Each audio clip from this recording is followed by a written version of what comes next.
Hello दोस्तों, स्वागत है आपका हमारे यूट्यूब चैनल सिने ईयर में। अमिताभ बच्चन को बीबीसी ने पिछली सदी में एक ऑनलाइन पोल के जरिए बीती सदी का महानायक चुना। अमिताभ बच्चन का आभा मंडल है भी इस पदवी के लायक।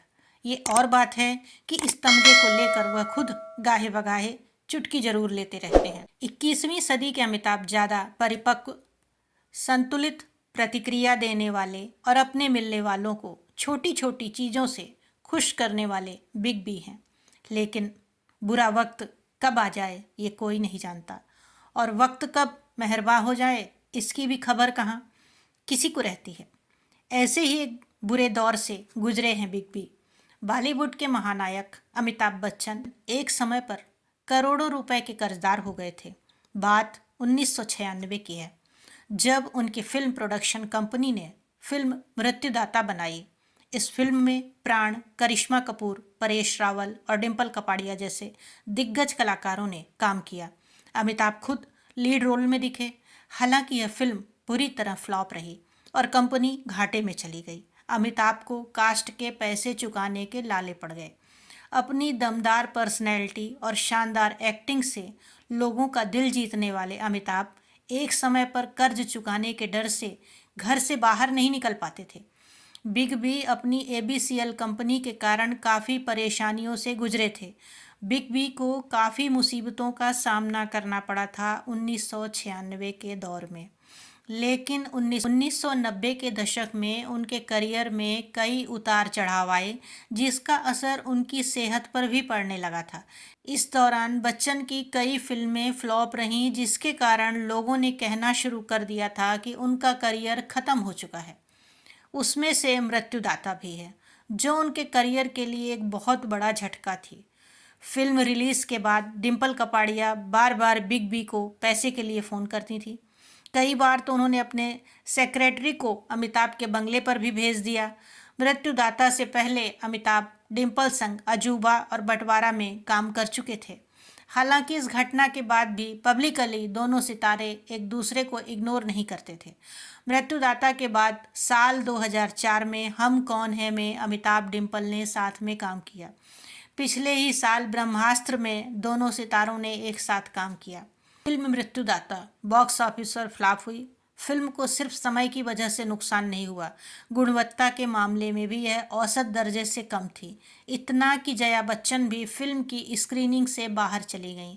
1999 में वीर सांघवी के साथ बातचीत में अमिताभ ने खुलासा किया था कि जया उनके काम की कठोर आलोचक थीं, और जब उनसे पूछा गया कि क्या वह उनकी फिल्मों की स्क्रीनिंग के दौरान बैठती हैं, तो अमिताभ ने खुलासा किया वह मृत्युदाता के दौरान नहीं बैठती थीं। अमिताभ बच्चन ने एक पुराने इंटरव्यू में अपनी लाइफ के सबसे खराब वक्त का जिक्र करते हुए बताया कि एक समय पर वह बैंकरप्ट हो गए थे। वीर सांघवी को दिए गए एक इंटरव्यू में उन्होंने कहा था, एक समय पर मेरी सारी संपत्तियां कुर्क कर दी गई थी। मैं लगभग 90 करोड़ रुपए का कर्जदार हो गया था। जो लोग कल तक मेरी कंपनी से जुड़ने के लिए उत्साहित नजर आते थे, उनका बर्ताव अचानक ही बदल गया था। उनका मेरे साथ दुश्मनी वाला रवैया हो गया था। वह लोग मुझे अपमानित करने लगे थे, यहाँ तक कि कर्ज देने वाले लोग दरवाजे पर आकर अपशब्द बोलते थे और धमकियाँ देते थे। इस बुरे दौर में अमिताभ बच्चन को बॉलीवुड के famous film maker Yash Chopra ने फिल्म मोहब्बतें ऑफर की थी, जो कि बॉक्स ऑफिस पर सुपरहिट साबित हुई थी। इसके अलावा इसी समय अमिताभ बच्चन को टीवी का फेमस रियलिटी शो कौन बनेगा करोड़पति भी होस्ट करने के लिए कहा गया था। इस शो के चलते अमिताभ बच्चन की अच्छी कमाई होने लगी और वह इस कर्जे से बाहर निकल गए थे। और सबसे बड़ी सहायता की थी उस समय उन्हें धीरू भाई अंबानी ने। एक बार फिर बच्चन पूरी ताकत के साथ बड़े पर्दे पर लौटे और अपने करियर की दिशा बदल दी। लेकिन मृत्युदाता जैसी फिल्में निश्चित रूप से उस समय स्पर्श रेखा की तरह लगती हैं, जो स्टार के लिए सीखने का दौर रहा होगा। मेजर साहब साल 1998 में रिलीज हुई बॉलीवुड एक्शन ड्रामा फिल्म है, जिसका निर्देशन टीनू आनंद ने किया है। इस फिल्म के निर्माता अमिताभ बच्चन हैं। अमिताभ बच्चन, अजय देवगन, सोनाली बेंद्रे और नफीसा अली फिल्म में मुख्य भूमिका में नजर आए हैं। यह फिल्म बॉक्स ऑफिस पर ब्लॉकबस्टर हुई।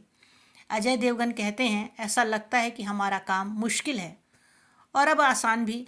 उस वक्त मिस्टर बच्चन एक्शन किया करते थे। ना गद्दे थे, ना सुरक्षा के उपाय थे, ना केबल थे। हम अपने शरीर के हर अंग को चोट पहुंचाते हैं। मिस्टर बच्चन ने ऐसे शॉट्स किए हैं जिनकी आप कल्पना भी नहीं कर सकते। मुझे याद है कि मेजर साहब करते हुए वह घायल हो गए थे। उन्होंने जोर देकर कहा कि वह कोई 30 फीट से कूदेंगे। यह 3 मंजिला ऊंचा था और मैंने उनसे कहा कि चलो यह शॉट मत करो। मेरा मतलब है कि हम इसे डुप्लीकेट के साथ काम कर सकते हैं। हम दोनों को कूदना था और उन्होंने जोर देकर कहा कि हम ऐसा करेंगे। उस फिल्म में भी हमें चोट लगी थी, तो यह उत्साह है। मेजर साहब 1998 में बनी एक एक्शन फिल्म है। अमिताभ बच्चन इस फिल्म के निर्माता भी हैं। ये फिल्म सफल रही और ब्लॉकबस्टर रही। इसके गीत भी काफ़ी लोकप्रिय रहे।